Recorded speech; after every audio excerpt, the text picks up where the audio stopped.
हरे भरे जंगल में एक प्यारी सी चिड़िया रहती थी जिसका नाम था टूनी चिड़िया।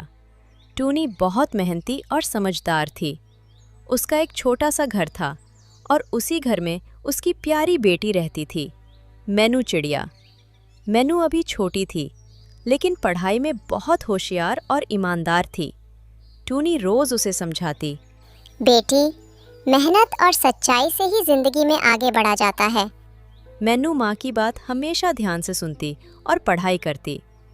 एक दिन स्कूल जाते समय पास के बगीचे में खेलते खेलते चिंटू बुलबुल कांटेदार झाड़ियों में फंस गया। वो जोर जोर से चिल्लाने लगा, बचाओ बचाओ, कोई मुझे इन कांटों से निकालो, नहीं तो मैं यहाँ ही फंस जाऊंगा। पास से गुजर रही मैनू ने आवाज सुनी। वो दौड़ कर गई और बोली, घबराओ मत चिंटू, मैं तुम्हारी मदद करती हूँ। धीरे धीरे उसने अपने छोटे पंखों से झाड़ियां हटाईं और चिंटू को कांटों से बाहर निकाला। चिंटू बोला, धन्यवाद मैनू, तुमने मुझे बचा लिया। मैं सिर्फ तितली पकड़ने के लिए दौड़ रहा था और गलती से फंस गया। मैनू मुस्कुराई और बोली, अगली बार ध्यान रखना चिंटू, बेकार की शरारतें मुसीबत ला सकती हैं।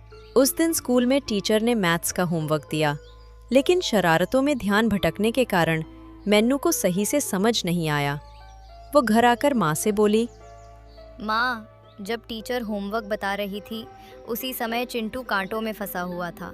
मैं उसकी मदद करने गई, इसलिए मुझे होमवर्क समझ नहीं आया। टूनी ने प्यार से कहा, कोई बात नहीं बेटी, तुमने अच्छा काम किया। अब जाकर अपने दोस्तों से पूछकर काम पूरा कर लो। जंगल में दो शरारती कौवे रहते थे, भोंदू कौवा और उसका साथी लालू कौवा। दोनों हमेशा दूसरों को परेशान करते रहते। एक दिन स्कूल से लौटते समय उन्होंने मैनू को रोक लिया। भोंदू बोला, ए मैनू, अपने जूते हमें दे दो, अब ये हमारे काम आएंगे। मैनू घबराकर बोली, नहीं भोंदू भाई, ये जूते मेरी माँ ने बहुत मुश्किल से दिलाए हैं, घर में पुराने पड़े हैं, मैं वो आपको दे दूंगी। लेकिन लालू जिद करने लगा। नहीं, यही वाले चाहिए, निकालो इन्हें। दोनों ने मिलकर उसके जूते खींच लिए और भाग गए। मैनू वहीं बैठकर रोने लगी। घर पहुंचकर टूनी ने देखा कि उसकी बेटी की आंखें लाल हैं। उसने पूछा, क्या हुआ बेटी, क्यों रो रही हो? मैनू बोली, माँ, भोंदू और लालू ने मेरे जूते छीन लिए। टूनी ने प्यार से समझाया, रो मत बेटी, जूते मैं फिर से दिला दूंगी, लेकिन याद रखना, लड़ाई झगड़ा करना बुरी बात होती है।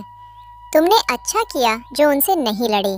कुछ दिन बाद स्कूल से लौटते समय तेज बारिश शुरू हो गई। मैनू ने एक पेड़ के नीचे शरण ली। इसी बीच भोंदू और लालू भी वहां आ पहुंचे।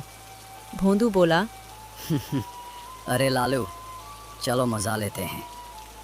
मैनू के बैग से किताबें निकालकर सिर पर रख लेते हैं, बारिश से भी बचेंगे और इसे तंग भी करेंगे। दोनों ने मैनू की किताबें निकाल ली और हंसते हुए सिर पर रख ली। मैनू रोने लगी, कृपया मेरी किताबें वापस कर दो, ये भीग जाएंगी तो फट जाएंगी। मेरे पास और किताबें नहीं हैं। लेकिन दोनों ने उसकी एक न सुनी। बारिश रुकने के बाद उन्होंने गीली किताबें फेंक दी और भाग गए। घर जाकर मैनू रोते रोते माँ को सारी बात बताई। टूनी ने उसे गले लगाया और कहा, धैर्य रखो बेटी, मेहनत और सच्चाई का फल हमेशा मीठा होता है। रात को जब सब सो गए, मैनू ने दिया जलाकर बैठकर अपना काम पूरा किया। वो देर रात तक पढ़ती रही। टूनी ने कहा, बेटी, अब सो जाओ, सुबह जल्दी स्कूल जाना है। मैनू बोली, बस माँ, मेरा एक सवाल बाकी है, पूरा कर लूंगी फिर सो जाऊंगी। टूनी मुस्कुराई। उसे गर्व हुआ कि उसकी बेटी मेहनत कर रही है। दिन, महीने और साल बीतते गए। मैनू चिड़िया हमेशा ईमानदारी और मेहनत से पढ़ाई करती रही। जब उसके साथी खेलकूद और शरारतों में वक्त बर्बाद करते, तब मैनू किताबों में डूबी रहती। टूनी माँ को अपनी बेटी पर गर्व था। वो हमेशा कहती, मेरी बेटी एक दिन बड़ा नाम करेगी। और सचमुच पढ़ाई पूरी करने के बाद मैनू ने एक बड़ा इम्तिहान पास किया और बन गई पुलिस इंस्पेक्टर मैनू। उधर भोंदू और लालू कौवे की हालत खराब हो गई। उन्होंने कभी पढ़ाई नहीं की, हर समय शरारत और आलस करते रहे। उनके पिता टिल्लू कौआ बहुत गुस्से में बोले, अब स्कूल छोड़ो और मेरे साथ काम पर चलो। पेट पालने के लिए मेहनत करनी ही पड़ेगी। इस तरह भोंदू और लालू अपने पिता के साथ मिट्टी से ईंटें बनाने और पापड़ बेचने लगे। जंगल में आवाज गूंजती, पापड़ पापड़, मसालेदार पापड़। लेकिन उनका मन हमेशा अपने बीते दिनों को याद कर उदास हो जाता।